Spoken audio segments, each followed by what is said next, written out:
Há vários casos de mulheres que tentam e não conseguem engravidar. Isso não significa que ela é infértil.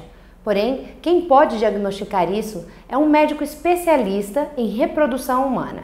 Só ele sim pode analisar o caso e fazer vários exames para dar o melhor diagnóstico. Hoje o nosso tema é exatamente esse: infertilidade feminina. Quem nos responde algumas perguntas é a ginecologista doutora Márcia. Doutora, quais são os fatores que contribuem para o declínio da fertilidade feminina, principalmente em mulheres com mais de 35 anos? Bom, o que se observa hoje é que as mulheres têm postergado o desejo de ser mãe em prol da sua carreira profissional.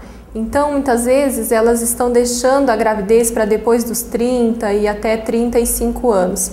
Com isso, essas mulheres passam mais tempo expostas a adquirirem doenças que possam interferir na fertilidade, como endometriose, infecções tubárias, e além disso, elas sofrem uma queda da reserva ovariana. O que seria isso?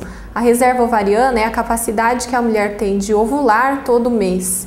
E a gente observa que após os 35 anos existe uma queda importante dessa função e principalmente após os 37. Além disso, também alguns fatores ambientais no homem contribuem para a piora da qualidade do sêmen, como o uso do álcool, do tabagismo em excesso, exposição a venenos, agrotóxicos e entre outros fatores. Com isso, tem ficado mais difícil engravidar e nota-se que 10% da população mundial brasileira tem dificuldade de engravidar. Doutora, então o problema de infertilidade na mulher, ele só pode ser diagnosticado por um médico? Ou seja, cada caso é um caso? Sim, o ideal é que o casal, na verdade eu não chamo de infertilidade feminina e nem de infertilidade da mulher, e sim de infertilidade conjugal, que é um casal que está tentando ter filho e não consegue.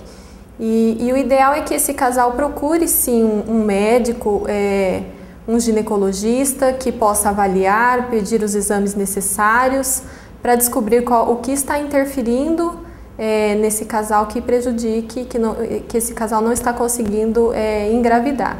E isso é indicado depois de 1 ano de tentativa sem sucesso, que é o que define infertilidade. Quais as principais causas, então, doutora, da infertilidade feminina? As causas de infertilidade, elas são divididas em alguns grupos.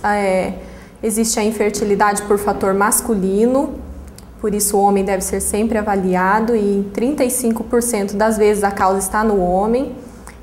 Existe o fator tubo-peritoneal de infertilidade, ou seja, alterações na motilidade das trompas, obstruções que impedem o encontro do óvulo com o espermatozoide. Existe também o fator ovariano, em que a mulher não ovula normalmente e por isso não engravida. E em 10% das vezes a gente não consegue achar uma causa que explique essa infertilidade, e aí nesses casos a gente chama de infertilidade sem causa aparente, e em uma menor porcentagem de casos existem outros fatores, como o fator uterino, entre outros. E os seus tratamentos? Bom, o tratamento vai depender da causa que nós identificamos. Muitas vezes a gente consegue só com mudança do estilo de vida, perda de peso, restaurar a ovulação de uma paciente que não está ovulando, mas em outros casos a gente precisa lançar mão de outros artefatos, como induzir a ovulação, programar o coito, realizar algumas cirurgias para correção de aderências, endometriose. Casos em que a paciente é laqueada ou o marido vasectomizado, existe cirurgia para reversão. E quando essas opções forem esgotadas e não conseguirmos tratar, existem tratamentos mais especializados, que é a inseminação intrauterina e a fertilização in vitro. Infertilidade foi o tema de hoje aqui no Flash com a doutora Márcia. Semana que vem ela abordará novos temas.